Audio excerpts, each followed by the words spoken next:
Je sais qu'ils essaient de m'avoir, tu vois. Les coachs, ils aiment pas que leurs boxeurs ils aillent à gauche, à droite. 75, 85 000 $. Je voulais absolument l'éteindre.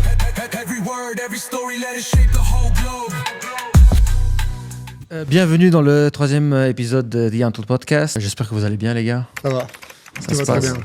Tout va bien, tout va bien. On va un peu parler de la boxe. Dans la première moitié, on va se concentrer un peu sur vous d'abord.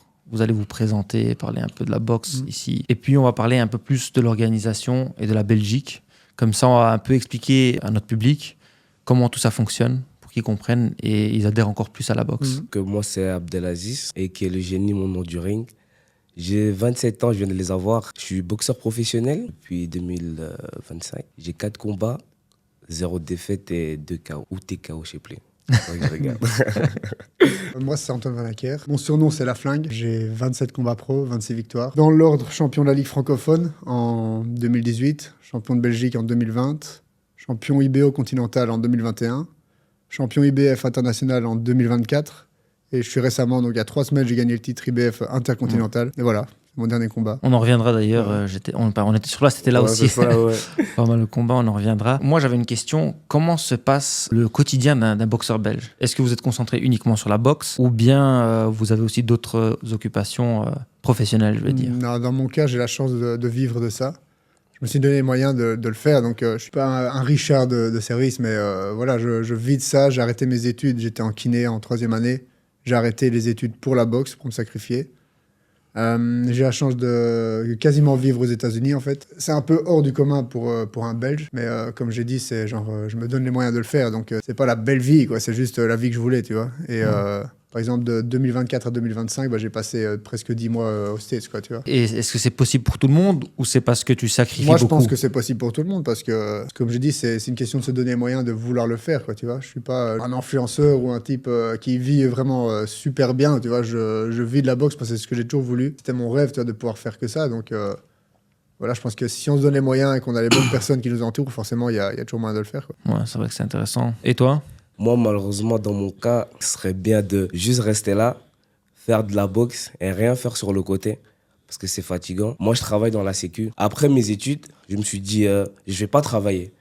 Je vais laisser la chance pour pouvoir boxer et voir comment ça avance. Et plus le temps passait, plus il n'y avait pas d'opportunité, tu vois. À un moment, je me suis dit, il faut faire un choix. Soit j'arrête la boxe, je me mets directement au travail, mais ça, je voulais pas. Du coup, je me suis dit, vas-y, je vais faire les deux. Peut-être qu'une opportunité va se déboucher, on ne sait pas. Depuis, c'est travail, boxe, et ma vie tourne autour de ça. Et du coup, comment tu fais pour justement mélanger la vie personnelle et la vie professionnelle? Est-ce que c'est pas trop compliqué? Franchement, c'est très compliqué. Il faut savoir que je me suis marié il y a 1 an. Du coup, je suis plus tout seul. Et j'ai plus cette liberté-là, on va dire. Du coup, ma vie, elle est vraiment millimétrée. Quand je vais travailler, je rentre, je fais de la boxe, je rentre chez moi. J'ai encore du temps un peu à ma femme. Pas beaucoup. La boxe, elle prend plus du temps pour moi que moi et ma famille, on va dire. C'est quoi le secret que tu peux donner justement aux boxeurs qui aimeraient faire comme toi et ne plus forcément travailler à côté? Comment tu es passé de Il n'y a de pas ça à vraiment de autre chose? secret, tu vois. Après, le truc, c'est que moi, mon père est promoteur. Je peux pas mentir là-dessus non plus. Je suis au bon endroit, quoi, tu vois.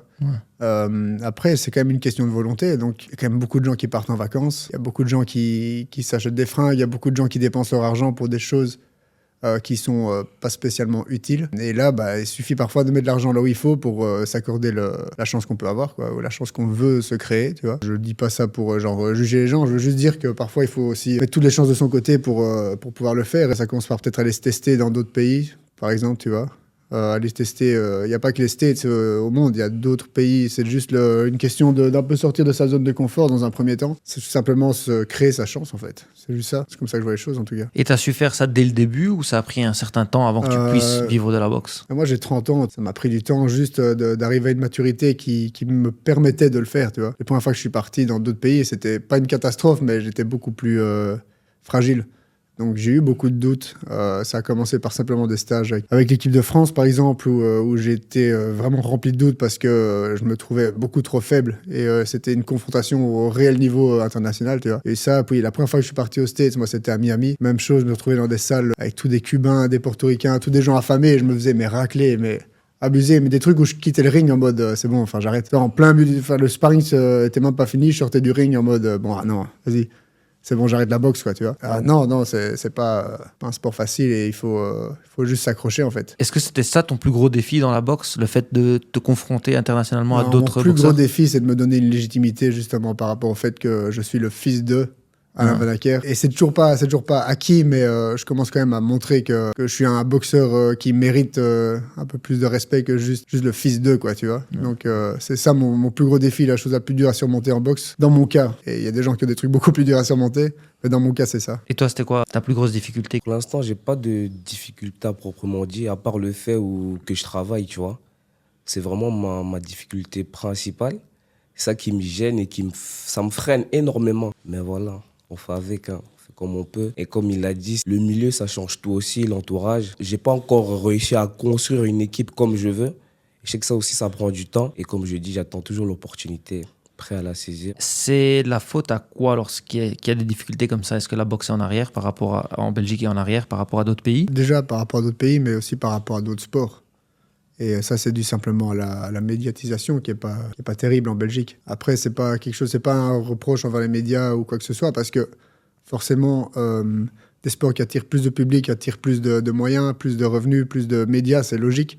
Mais c'est vrai qu'en Belgique, on souffre un peu de ça. C'est un peu le stéréotype du sport ultra violent, quoi, tu vois. Le public, c'est soit un public, donc les proches et compagnie, les proches des proches, ça se répand un peu à ça. Mais il n'y a pas un public boxe de gens... comme dans le MMA, ça commence quand même à bien prendre, où des gens qui connaissent pas du tout le MMA vont voir les soirées de MMA, tu vois.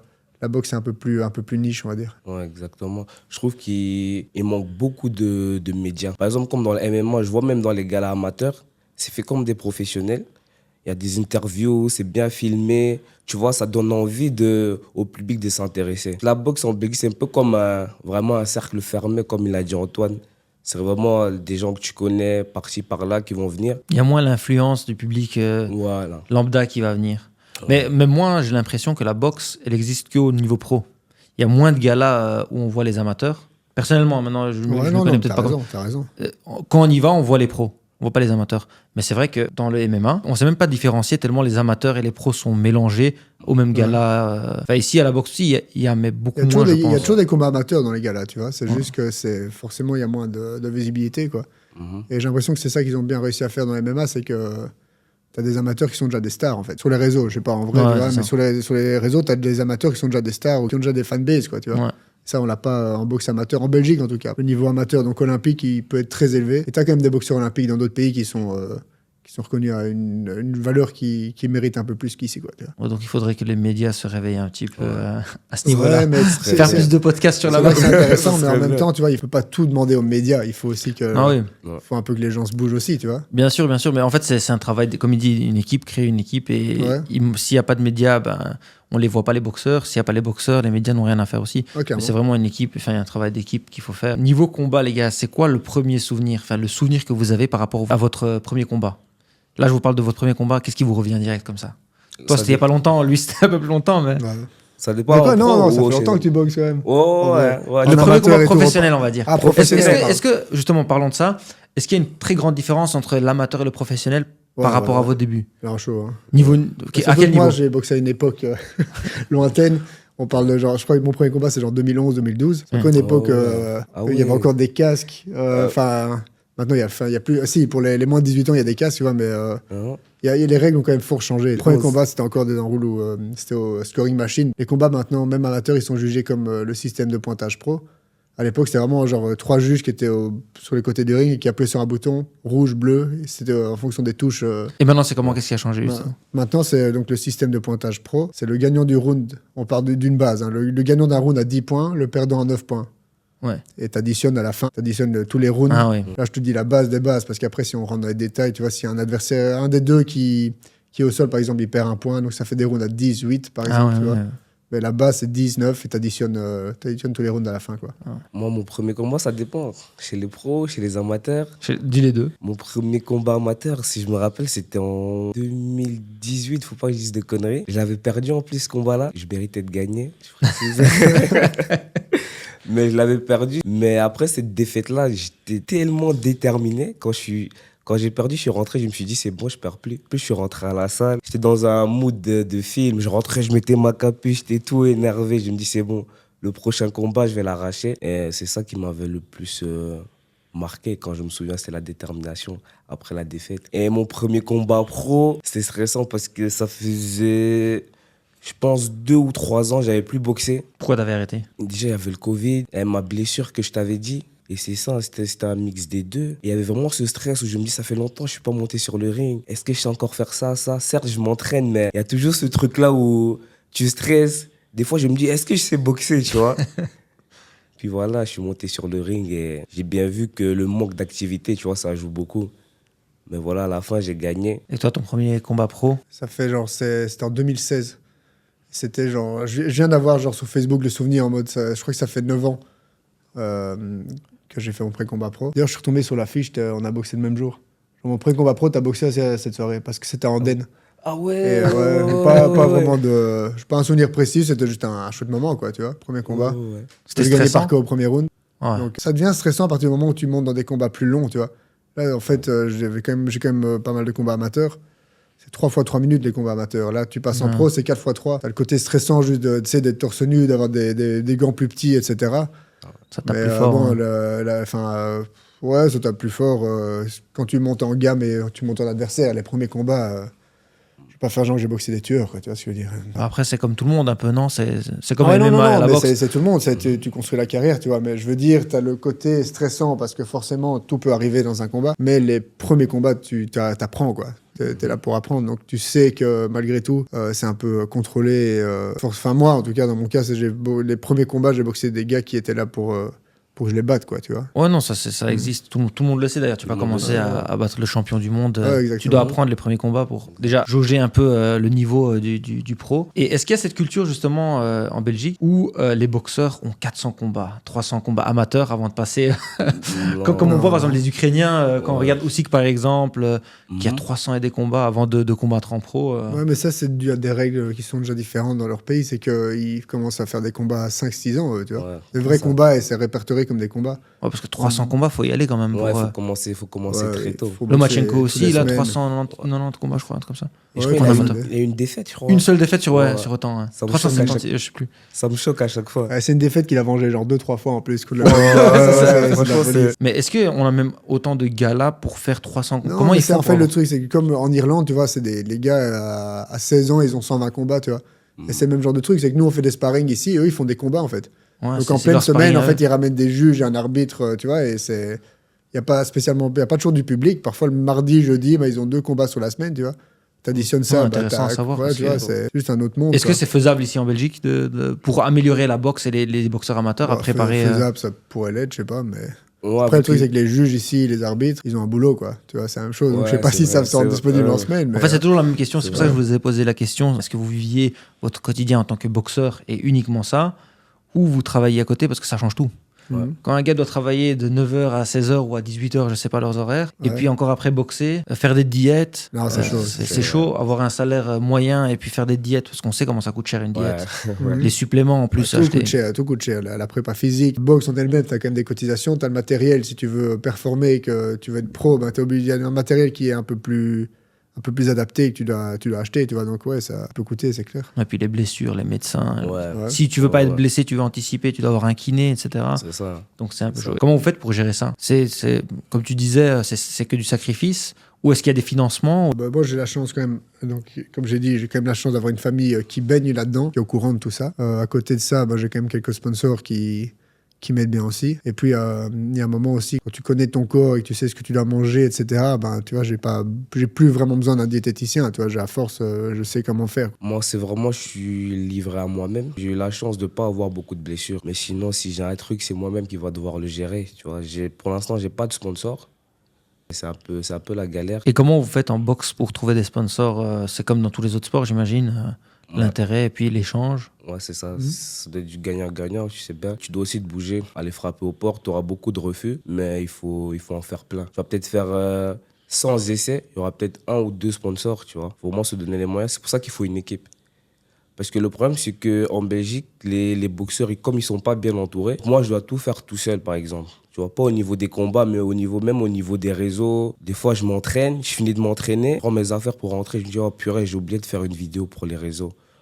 Tu tu vois, pour le public, tout ça. Si t'es vraiment bien entouré, ça peut se faire, tu vois. Ça facilite vraiment le truc. Et avec toutes les difficultés qu'apporte ce sport, et surtout en Belgique, ce que vous avez cité jusqu'à présent, est-ce qu'il y a eu des moments de doute où vous avez voulu arrêter? Toi, tu disais justement quand, mais est-ce qu'il y a d'autres moi, moments? c'est purement lié au sport, quoi. J'ai eu des moments de doute, mais en mode challengeant mentalement et ce genre de choses. Encore une fois, je reviens à chaque fois que ça, mais j'ai la chance d'être bien suivi, tu vois.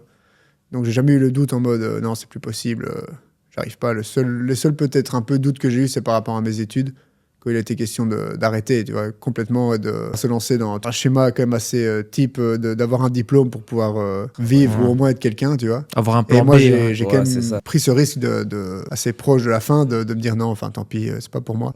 Je me lance là-dedans, quoi, tu vois, la boxe. C'est des doutes que j'ai eu, mais quelque part, c'est pas vraiment des doutes, c'est plus genre une prise de prendre mes couilles en main, quoi, tu vois, et le faire. Prise de décision claire et nette. C'est vraiment dur de prendre la décision qu'il a prise parce que moi, comme j'ai dit avant de commencer le travail, je me suis posé comme ça. Je me suis dit, je fais quoi? Je vais travailler, j'y vais pas. Je devais faire un choix, mais c'était tellement dur. J'ai appelé justement mon mentor là. J'ai dit, écoute frère, là ça va plus. J'ai pas d'argent. Et là, la boxe, pour l'instant, ça me rapporte rien. Et là, on vient de me proposer un truc de travail, je sais pas, je fais quoi? Il m'a dit quoi? T'as besoin d'argent?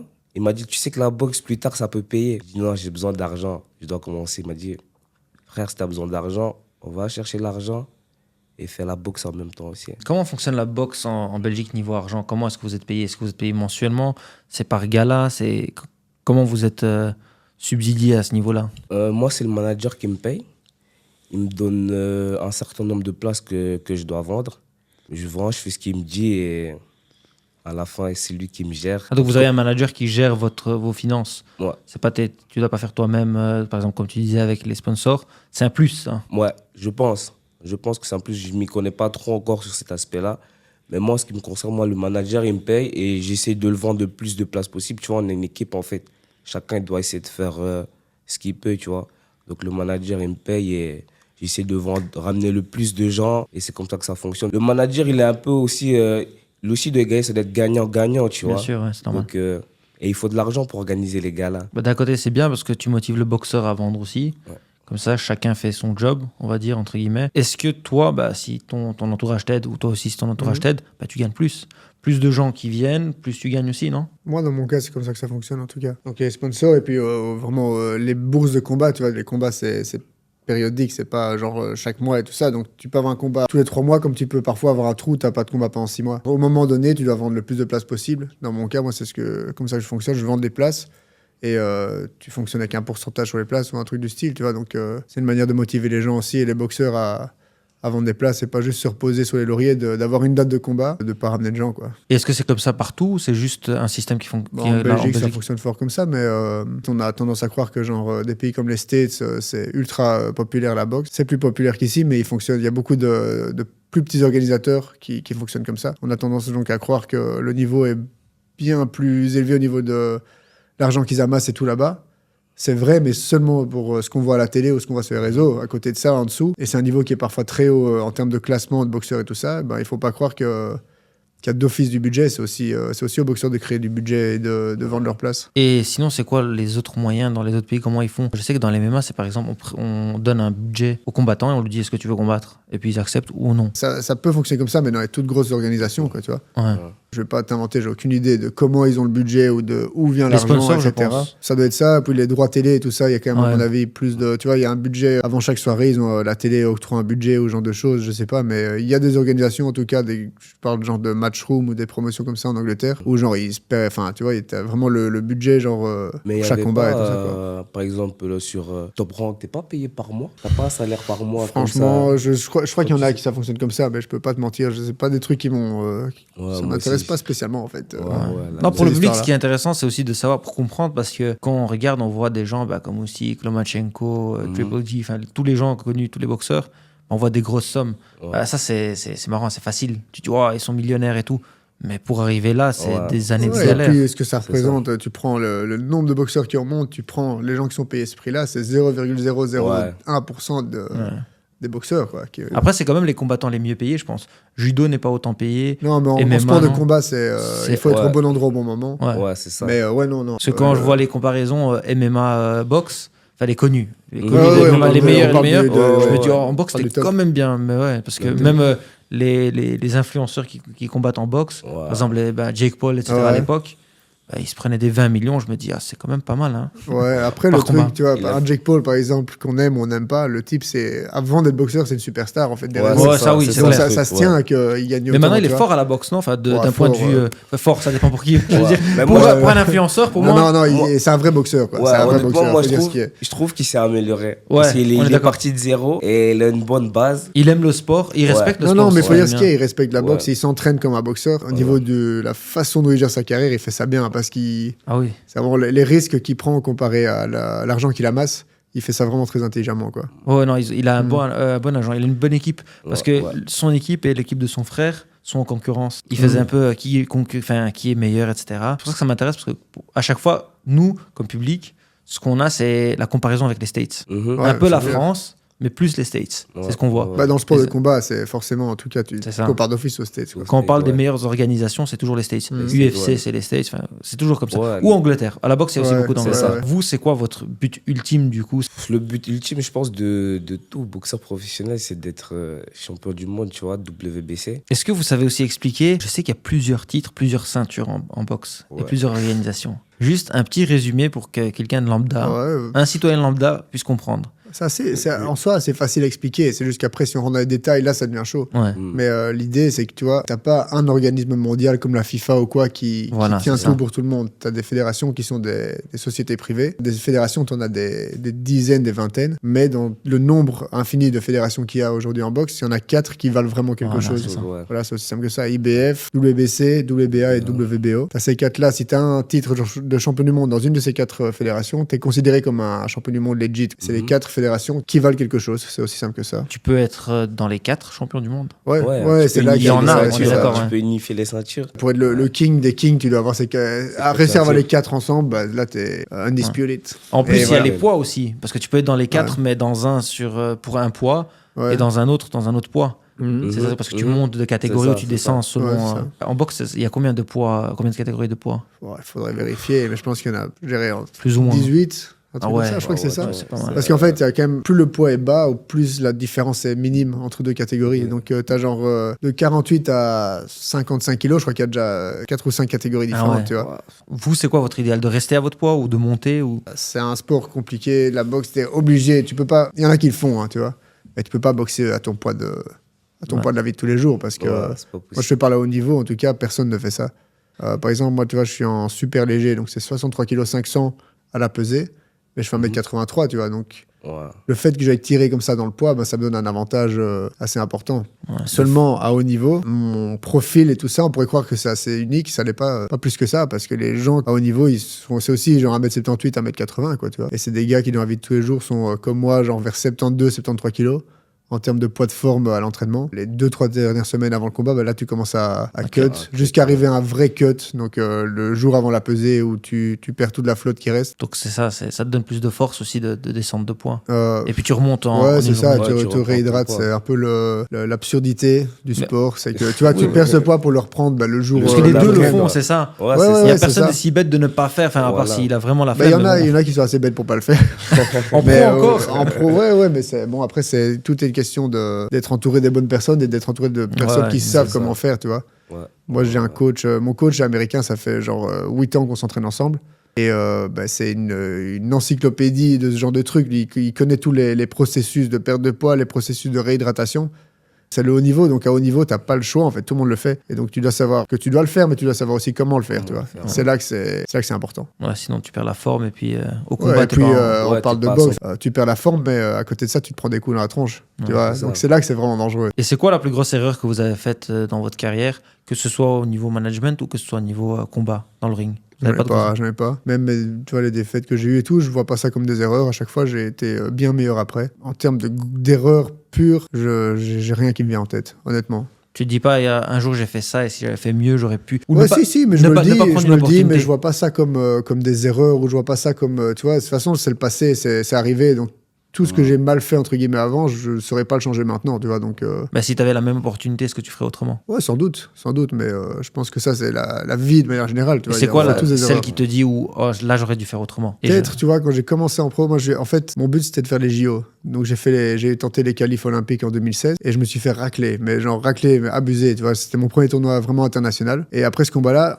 je me suis dit, vas-y, c'est bon, ça, j'arriverai jamais. Donc, la facilité, entre guillemets, c'était de passer pro. Vraiment, entre guillemets, parce que c'est pas plus facile.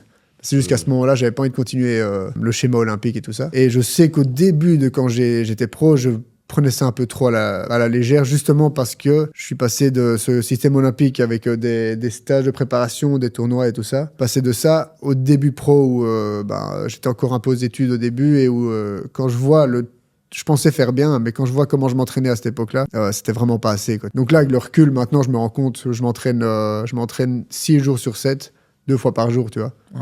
Donc avec le recul, je vois bien que c'était lamentable. Je vais pas mentir. Je vais pas te mentir. Au début pro, je m'entraînais. Je faisais 4 entraînements de boxe par semaine, quoi. Au début pro? Ouais. Ah ouais, non. Et moi, mais oui, j'étais aux études et tout. Tu vois, mais dans la tête, j'étais en mode, putain. C'est fou, là. Je m'entraîne bien, quoi. Avec la côté bien des parce études. que, ouais. Et toi, qu'est-ce qui te vient en tête où tu te dis j'ai fait une erreur? Ou j'aurais pu mieux faire? Dans le combat, en vrai, pour l'instant, je suis juste un peu frustré. Je suis pas encore assez patient. Par exemple, lors de mon dernier combat, l'adversaire n'a pas proposé grand-chose. Il était vraiment sur la défense bloquée. Et moi, je voulais trop le mettre KO. Ouais. Tu vois, c'était vraiment plus mental où je voulais frapper fort, je voulais absolument l'éteindre. C'est pas la bonne mentalité à avoir. En vrai, on dit toujours que le KO, tu dois pas le chercher. Ce combat-là, je l'ai vraiment cherché. Je sais pas si c'est une erreur ou pas. T'as des gars comme ça au début, quand tu vois les premiers combats, c'est des gars en fait qui ont des palmarès de dingue. Ils ont 50, 60 combats pro parfois. Il y a beaucoup plus de défaites dans leur palmarès, mais c'est des gars qui savent comment survivre en fait, à force, tu vois. Et donc ils proposent rien. Et des fois, t'as des combats comme ça où tu boxes un gars qui est plus nul, entre guillemets, sur papier, et où tu te sens moins bien juste parce qu'il propose rien. Et puis tu boxes un gars qui a un bon palmarès, mais qui va venir pour boxer avec toi, tu vois. Et tu te sens beaucoup mieux, et tu boxes mieux juste parce que le gars échange et que tu peux créer quelque chose, quoi, tu vois. Donc c'était, non, je me rappelle parce que quand t'es descendu du ring, t'avais l'air bien frustré. Il nous a demandé 10 fois, il fait, vous avez bien aimé le combat? Ouais, c'était trop bien. Tu tapais dans le type, bien sûr que c'était bien.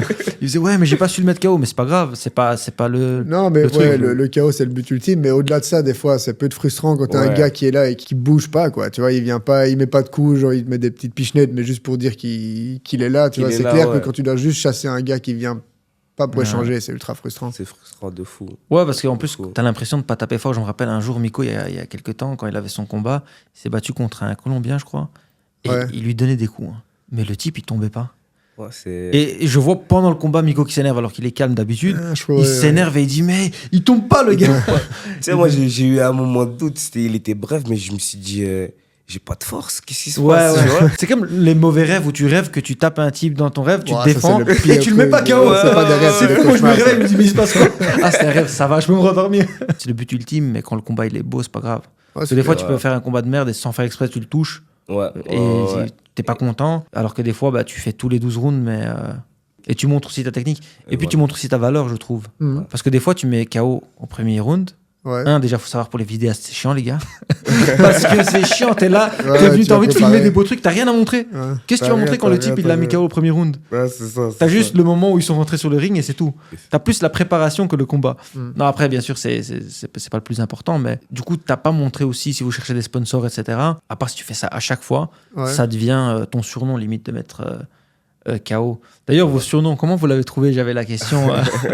Pourquoi le génie? Pourquoi la flingue? La flingue, moi, c'est un délire avec des potes. Les potes des études et tout, en mode, c'est toujours un peu du lot d'être le boxeur du groupe, tu vois ce que je veux dire. Et donc, la flingue, c'était un peu un peu du foutage de gueule à la base. Tu vois, avec la flingue, on se foutait de ma gueule. Et puis après, en fait, je me suis dit, putain, en fait, c'est vraiment stylé. C'est stylé. C'est vrai, ça sort un peu du lot, quoi. Il n'y a pas vraiment de surnom dans le style. Il y a eu un moment où, moi, j'ai eu un combat aux States.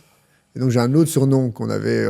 Pour se faire connaître aux States, en anglais c'était The One, tu vois, Antoine The One. Et à force, en fait, je me suis dit, c'est pas un surnom que j'aime pas, mais genre la flingue, j'aime trop, en fait.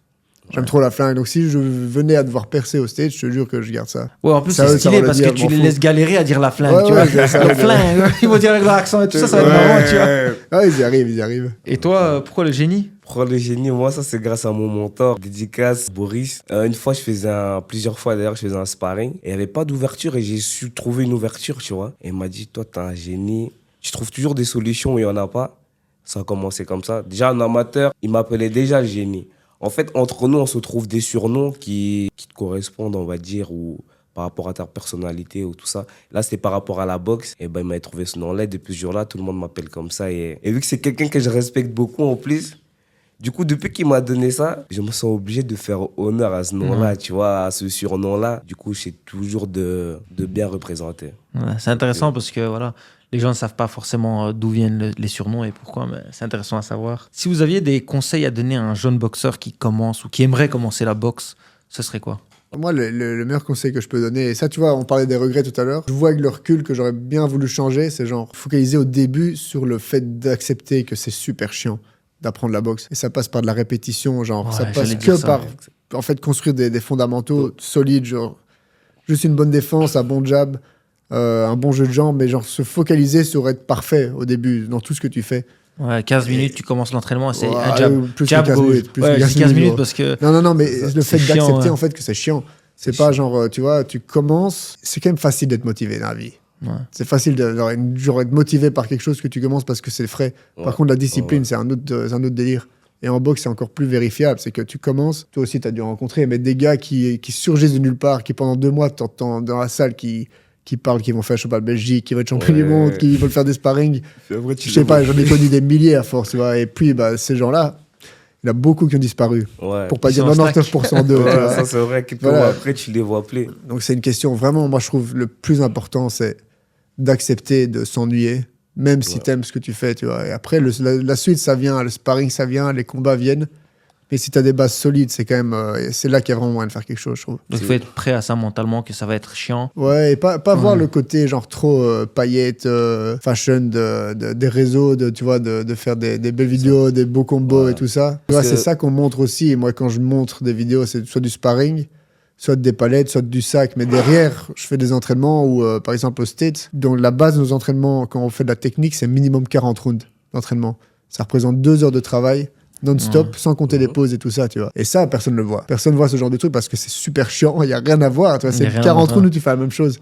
Ouais. Mais par contre, ça, c'est le vrai travail.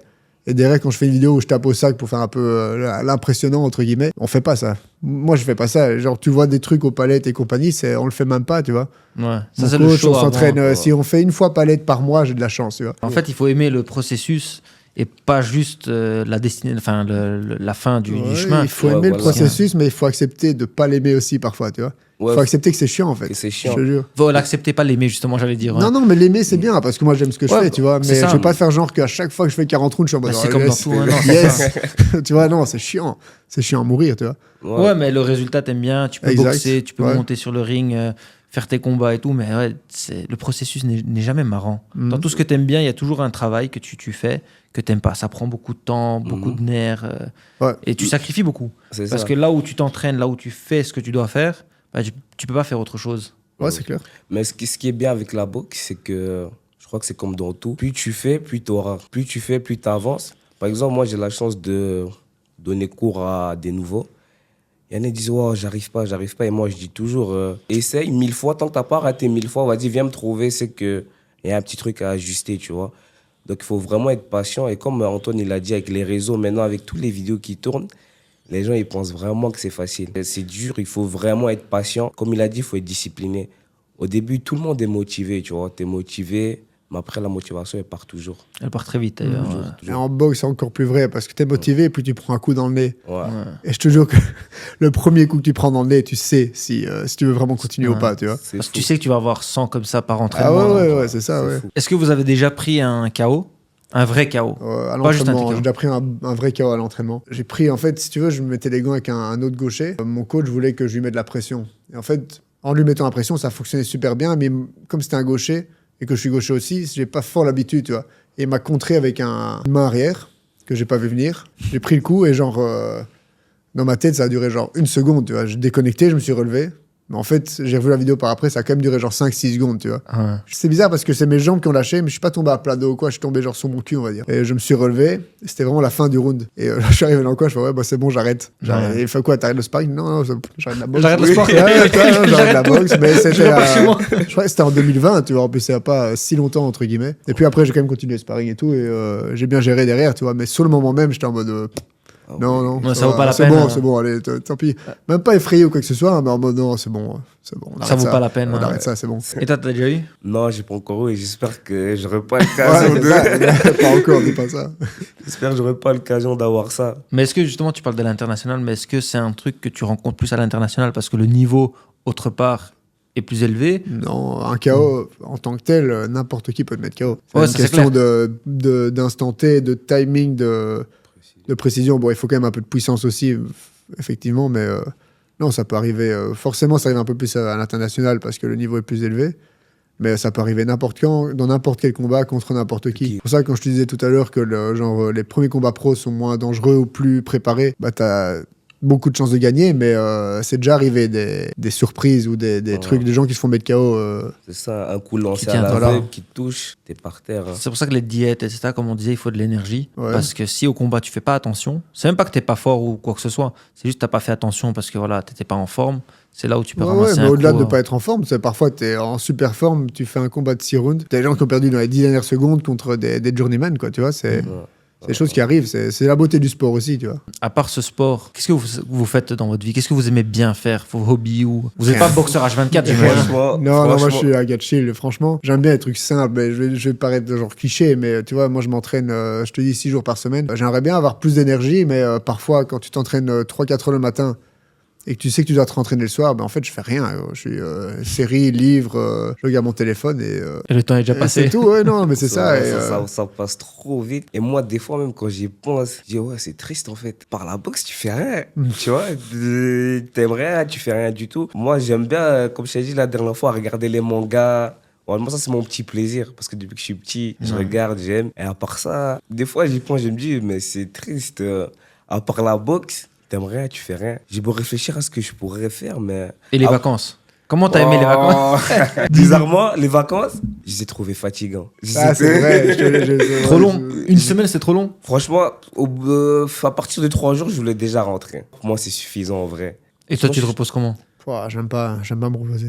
En fait, je suis tellement dans une vie de privation, tu vois. Je vis dans la salle de boxe, en fait. Tu vois, Ouais. j'étais dans ma chambre, j'ouvre la porte le matin, j'ai la vue sur les sacs de boxe. Ça sonne un peu comme une vie de tolard, tu vois, ça l'est un peu.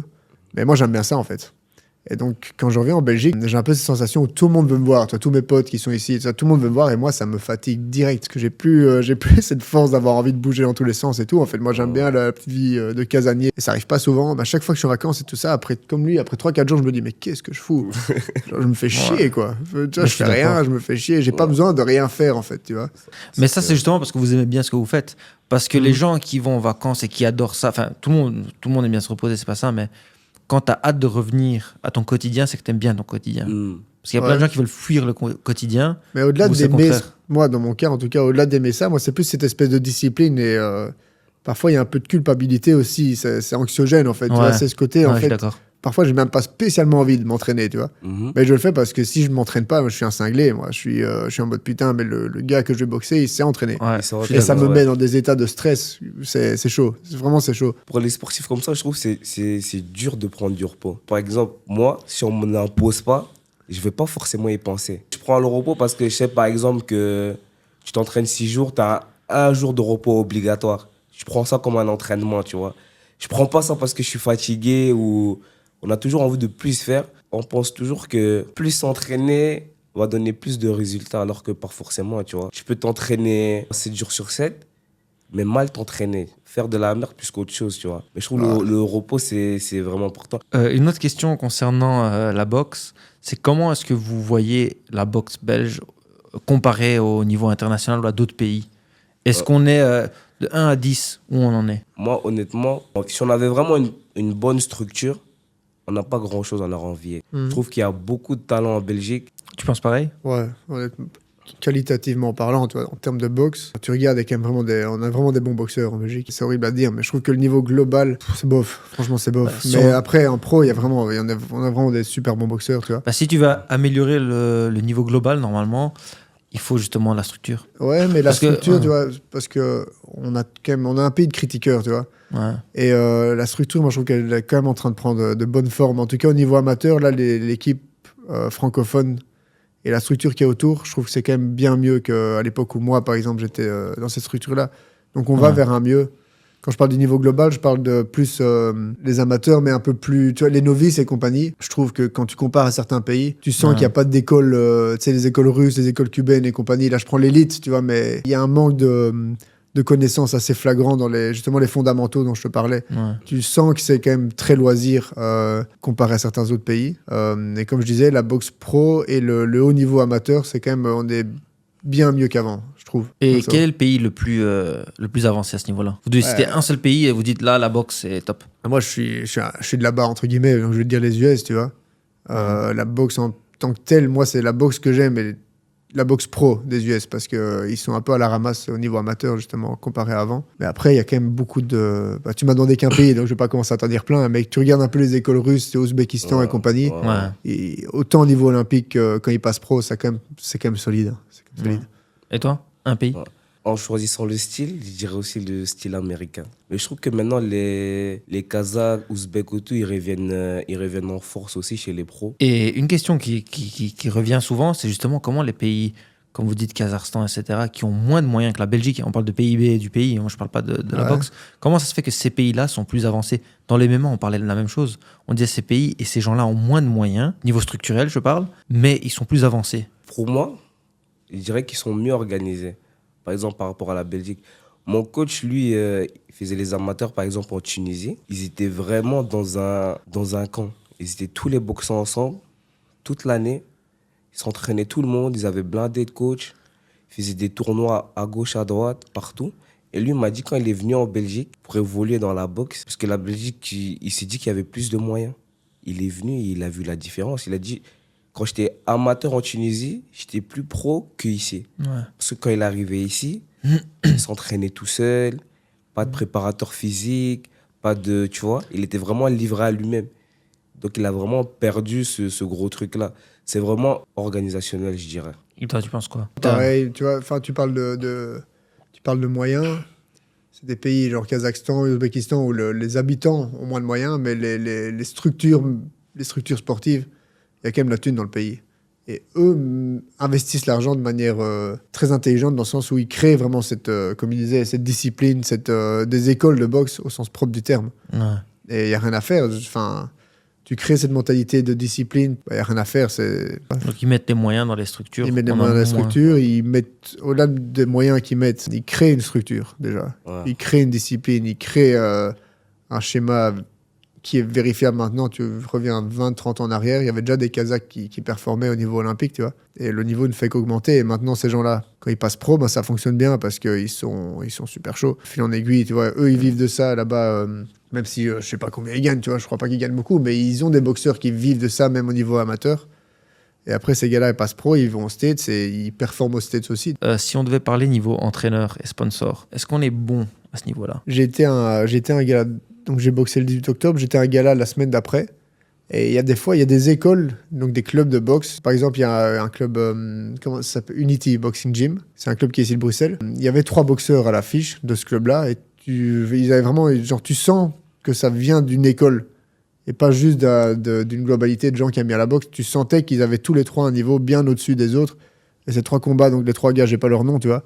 Les 3 gars de ce club qui ont boxé, ben, j'ai été super surpris. Je me suis dit, putain, ça boxe, quoi. C'était en Belgique, donc j'étais vraiment surpris. Donc c'est la preuve qu'il y a des coachs qui s'investissent ou qui comprennent comment former des gens. Parce que 3 boxeurs qui gagnent leur combat comme ça dans la même soirée, c'est pas un hasard, tu vois. Donc les écoles, elles sont là. Il y a un club ici, NBS, ben, c'est le même genre de truc. À chaque fois que je vois des gars de ce club-là qui boxent, je me dis, putain, il y a le niveau et ils ont tous à chaque fois un bon niveau, tu vois. Ouais. Donc c'est dû à l'entraînement et c'est aussi dû au fait qu'à mon avis, on n'envoie pas les gens juste pour faire un combat, quoi. Tu vois, c'est quand ils sont prêts, je trouve, voilà. Donc les écoles de boxe et tout ça, elles commencent à arriver. Hein. Il y a des entraîneurs qui sortent du lot d'office. Et les coachs, moi, je trouve que maintenant, avec la nouvelle génération, je trouve que ça va évoluer. Avant, les coachs, ils étaient vraiment calés sur...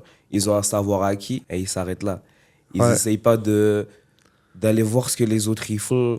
Tu vois, de se renouveler, tu vois. Parfois, il y a le manque d'échange, tu vois. C'est un peu ça que j'en reviens à ça, l'ouverture d'esprit, on en revient à ça, tu vois. C'est un peu la vieille école qui veut pas, ça veut pas, genre, bouger, quoi. Ça aussi, c'est un défaut que je trouve, par exemple, bêtement. Et là, c'est partout en Belgique. Les coachs, ils aiment pas que leurs boxeurs, ils aillent à gauche, à droite. Ça, j'ai jamais compris. Alors que c'est ça qui ont fait enrichir. C'est ça qui fait évoluer. Ouais, sans sparring, tu fais rien. Et sans échange avec d'autres, tu vois, c'est clair. Tu fais, Tu peux être le meilleur de ton club et être nul en fait, au ouais, final. C'est ça. Ouais, et si t'es le meilleur de ton club et que tu continues à croire que t'es le meilleur de ton club, quand t'en sors, Tu vois, ça c'est t'en là où met un tu peu en ramasses, place. ouais. Ouais. Moi, je suis parti bêtement en France chez un ami, tourné dans son club. J'ai appris énormément. Pourtant, j'ai fait qu'un entraînement, tu vois. J'ai appris beaucoup de choses. Il faut juste que, comme je le dis avec la nouvelle génération, vu que c'est des jeunes comme nous, moi, je trouve qu'ils vont changer les choses, ces jeunes-là. Tu vois, ces jeunes coachs. Si vous deviez combattre un boxeur très connu, vous dites c'est un honneur et si je le fais, il y a moyen que je perde, mais j'ai trop envie de le faire, ce serait qui? Moi, j'ai pas de nom. Mon but, c'est d'être champion du monde maintenant. Ouais. Et du coup, franchement, c'est pas que je le disais pas avant, mais j'avais le recul de me dire que j'étais nulle part en termes de classement et tout ça pour pouvoir le dire. Là, maintenant, je suis classé 10e dans ma fédé, dans ma catégorie. Donc, ça devient réel, tu vois, ça devient réel. Et moi, ça, c'est mon but maintenant. C'est en tout cas mon rêve. Mais si on parle de nom, du coup, le champion du monde de ma catégorie, pour l'instant, c'est Richardson Hitchins, il s'appelle. Donc voilà, moi, je te parle en concret. Ouais. Après, un nom, genre un rêve, tu vois, tu me proposes un Ryan Garcia. Ouais. Moi, j'aime bien l'idée de, tu vois, de star des réseaux ultra connus et tout ça. C'est un Si combat tu qui... le bats, t'as Voilà, percé. tu vois, ouais, Niveau c'est réseaux ça. sociaux, t'as percé. Ouais. Niveau argent aussi, je crois. Ouais, niveau argent aussi. Aussi, ouais, mais voilà, ça, je la glisse pas, mais ouais. Enfin. C'est un plus. Et toi? C'est Floyd, moi. Moi, je le trouve vraiment incroyable. Et contre Lomachenko. Parce qu'il a un débit incroyable. Je sais bien que je pourrais pas faire grand-chose à mon échelle, là. Mais c'est vraiment incroyable de mettre les gants avec Lomachenko. Mais tu penses pouvoir battre un boxeur de ce niveau? De Lomachenko? Ouais. Non. Non, il faut pas. Il faut rester réaliste aussi. Ouais. Il C'est faut marrant rester- comment quelqu'un à votre niveau, enfin un boxeur dit qu'il peut pas battre et tu demandes à quelqu'un de lambda, tu dis est-ce que tu peux le battre? Ouais. Il y en a qui disent qu'ils battent des ours. Ouais, aussi. c'est ça. C'est ça le truc. Ça me tue parce qu'il dit non et il est sûr de lui alors que tu demandes à quelqu'un dans la rue est-ce que tu peux battre Lomachenko, tu lui montres le combat, il va te dire ouais, il y a moyen, il y a des chances. Et toi tu te dis oh, je sais pas combien. Ouais, c'est ça le danger avec la boxe, moi je trouve, tu vois, on parle un peu de ça, de ceux qui arrivent ultra motivés. Au-delà de la motivation, t'as un peu une perte de la réalité, tu vois, tu commences et en fait, tant que t'as pas pris de coup, je te jure que n'importe qui croit qu'il peut faire mal, quoi, tu vois. À chaque fois, quand tu commences au début, pour passer les paliers, c'est facile quand tu es débutant. T'as ça. Mais à un certain niveau, ça devient trop dur. Des fois, ça dépend aussi de ton expérience, de où tu as tourné. Mais parfois, il te faut des fois 1 an pour passer un cap, même s'il est minime, tu vois. Mais les niveaux, c'est un truc de fou. Tu sais ce que ça vaut la boxe et tu sais que tu peux pas dire que tu bats un Lomachenko facilement là maintenant, tu vois. C'est clair. Franchement, c'est... Et toi, tu penses quoi? Tu pourrais battre avec une préparation, tu pourrais battre et devenir champion du monde. Si on te donnait la chance, on te dit l'année Je prochaine. suis obligé de le dire là maintenant, ouais. Je pense que je commence à être en confiance et à sentir que je touche ce que je voudrais être, tu vois. Que j'ai toujours pensé pouvoir devenir en termes de technique et compagnie. Je pense même que j'ai dépassé mes attentes personnelles, tu vois. Je sais aussi, genre le gap entre le très très haut niveau et le haut niveau, même si c'est beaucoup plus proche, tu vois, on parle par exemple top 10 mondial, eh ben t'es 10e, le gap parfois est beaucoup plus grand que même avec un centième ou un truc du style. Ouais, je pense qu'il y a moyen, mais je me mens pas moi-même et je me dis pas que genre j'y suis, quoi. Tu vois ce que je veux dire? Il y a encore beaucoup de taf, quoi. Ouais, si on te dit ce combat, on te le donne dans un mois, Non, tu vas dire non. Tu vas refuser. Après, Jamais. si tu as la chance de le faire, même si tu perds, est-ce que tu le ferais? Je suis pas. C'est pas Un mon mois, c'est truc. quand même Moi, short, hein. Franchement, je le fais pas pour la thune, moi, tu vois. Ouais. Je le fais pas C'est pour short, ça, quoi. je le fais parce que j'adore ça et j'adore. Après, si on te donne la chance, est-ce que ça vaut pas la peine de tester? Tu dis, Ça mais dépend. tu le vois d'un autre point de vue parce Mais que c'est quand même fort un business, la boxe, tu vois. Ouais. Et ça dépend ce qu'il en est. T'as cette chance en un mois, admettons. Ouais. Tu la prends. Si tu perds, genre, gravement, genre, tu te fais arracher, tu fais 7-8 pas en arrière. Ouais. Et tu vois ce que je veux dire? C'est une image, la boxe, c'est une vitrine, t'as ton palmarès. Les défaites comptent énormément, tu vois. Ça compte Après, énormément. aux perdre yeux contre du le public. premier du monde, ça fait moins mal, je veux dire, Ouais, niveau ouais, vitrine, ouais, mais je sais pas, que ça perdre dépend. contre quelqu'un qui... Ça dépend comment. Ouais, ça dépend comment, ouais, ça dépend comment, ça et dépend rien à de faire. comment t'as perdu. Parce qu'avec les réseaux, c'est dangereux, hein, avec les mêmes. ah ouais, etc. c'est tu peux vite apparaître comme Ouais. le clown du game alors que tu as juste fait une défaite et une erreur. Ouais, non, mais en tête, ouais. tu vois, c'est ça aussi. C'est un sport dur dans le sens où quand tu gagnes, tout le monde est là, tu perds, Ouais, c'est chaud. c'est En fait, chaud, et c'est ça, chaud. je crois que c'est encore plus vrai en Belgique, mais tu perds, c'est genre. Ouais. Ouais. Déjà, quand tu c'est gagnes, du les gens ils lynchage, parlent quoi. mal des fois. Non, c'est pas que la Belgique, parce que quand tu vois comme les gens tournent leur veste, genre Ouais. Lomachenko, on parle de lui, quand il a Ouais, perdu t'as- contre Lopez, il y a en 2020, Genre, c'est un génie, Lomachenko, et ça a toujours été. Mais il a perdu contre un gars qui 3 catégories plus haut que sa catégorie de base. Teofimo Lopez, tu vois, c'est un monstre physiquement. La preuve, maintenant, il est quasiment en welter, le gars, alors qu'il a commencé en poids léger. Donc, tu vois, et il a perdu contre lui. Et je me rappelle, les gens retournaient leur veste en mode Lomachenko. Il n'a jamais été aussi bon que... il n'a jamais été si bon que ça, blablabla. Tu vois, c'est ça, c'est la boxe. Et c'est pas que la boxe, c'est les réseaux. C'est un peu là où on en est maintenant. C'est une petite séquence où je vais ramener des sauces piquantes. Ah ouais, littéralement, c'est pas... Une sauce J'allais te piquante. demander, je vais dire spicy. Attends. Je vais vous poser des questions. C'est des questions où les gens aiment bien poser, Ouais. que vous voulez forcément peut-être pas répondre, mais du coup manger la sauce piquante. Si on Attends, répond quoi? pas, Si on veut pas répondre, on prend. Ouais, voilà. Ok. Donc, ou vous répondez à la question, ou vous mangez piquant. Oh là Moi, je là vous là dis, là Idriss, là. la semaine passée, il a tout répondu. Il a dit, je mangerai pas cette sauce. Parce que quelqu'un d'autre l'avait goûté, cette sauce, et c'était bien piquant. Frérot, moi, je suis le blanc bec de service, frère. Donc, il y a un monde où je réponds à tout aussi. Hein. Quel est le plus grand mensonge que vous avez raconté à un journaliste ou à un fan concernant votre carrière ou un combat? Moi, j'ai même pas. En fait, là, le truc, là c'est juste que j'ai pas. Non, je suis pas un menteur, moi. Genre de truc, j'ai la réalité en face. Donc, non, y a pas d'excuse. Je te jure que j'ai jamais menti. Un journaliste, en tout cas, j'ai jamais menti. Après, pour notre défense, les journalistes en Belgique, c'est jamais très profond les questions. C'est toujours après un combat ou avant ou grand max. Tu vois, c'est jamais genre des portraits où tu dois vraiment te. Non, on vient pas te pour te présenter casser ou quoi. Hein. Ouais. Et toi? Jamais menti? Non. Un fan? Non, du tout. Du coup, là, on prend pas la sauce, là. Non. On a répondu à la question, ok. Non. Vu que vous n'êtes pas des menteurs, c'est qui le boxeur le plus surcoté en Belgique? Un pro? Un nom? Là, je vais. Un nom. je vais pas me lancer là-dedans. Ne me sors pas Martin de Verviers que personne connaît. Non, un nom, un boxeur connu, vous dites, ouais, lui, il est surcoté. Moi, je vais pas goûter la sauce, là. Non, mais je vais pas y parler avec l'âge. Moi, j'ai la chance de pas connaître des boxeurs pro. Moi, Mais tu sais les noms. à part Antoine, Riyad Meri, Miko, les boxeurs de ma promotion en tout cas, et Osvas, je sais pas qui d'autre est comme boxeur pro. Et ils sont tous bons, donc je saurais pas dire. Il n'y en a pas un qui est surcoté. Un de Belgique, hein, parce que. Un de Belgique qui est surcoté. Toi, t'en as un, je sais, tu peux avoir. Non, j'ai même pas. En fait, j'ai même pas. Genre, c'est parce que tu parles le terme surcoté. Bah, Pour moi, surcoté, je vais te dire des boxeurs internationaux qui sont surcotés et ça se vérifie le côté surcoté. En Belgique, il y a personne qui est même coté. Tu vois, on n'est pas connus.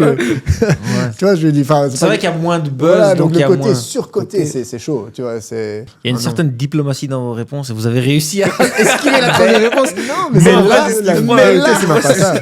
C'est même pas ça, c'est que non, le terme surcoté, moi, c'est le terme qui me dérange, tu vois. Ok, on va aller à la 4e question. Ouais. Et là, il n'y a pas de terme, là, c'est clair. Ok, allons-y. C'est quoi le plus grand chèque que vous avez déjà reçu ou refusé et pourquoi? Non, mais ça me dérange pas. Mais bon, on a toujours refusé les propositions quand c'est pas les gens. Mais j'ai déjà eu des propositions de combat genre à 75-85 000 $, tu vois.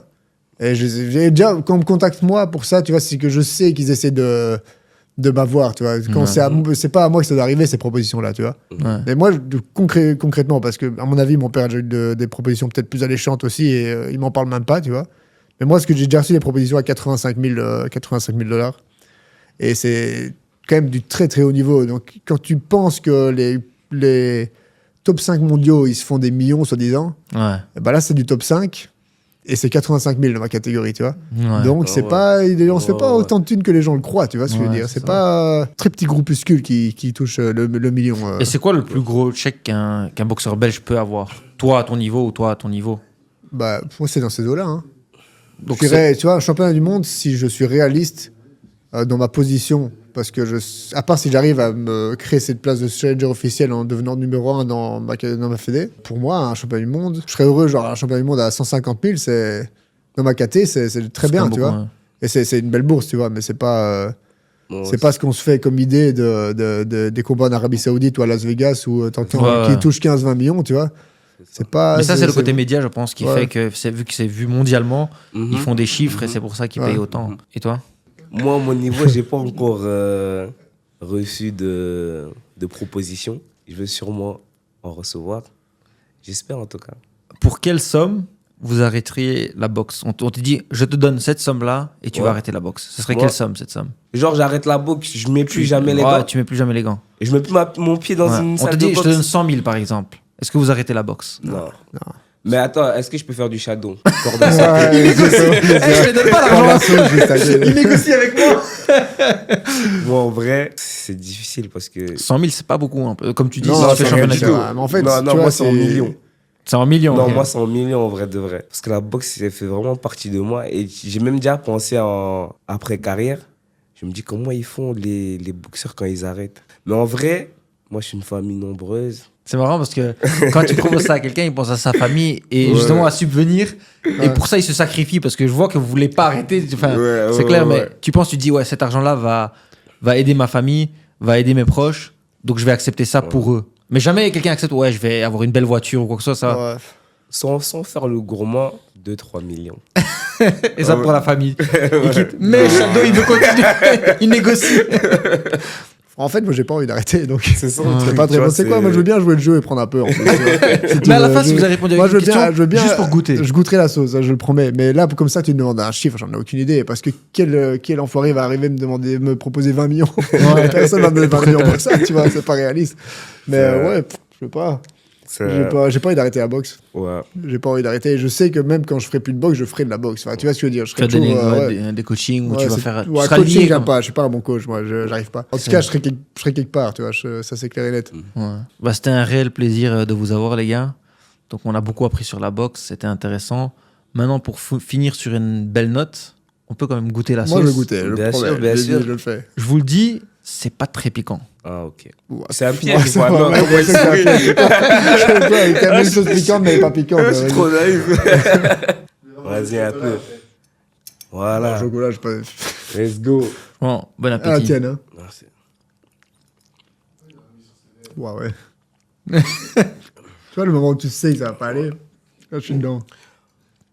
Chaque histoire racontée façonne le monde, transformant l'inexprimé en quelque chose d'inoubliable.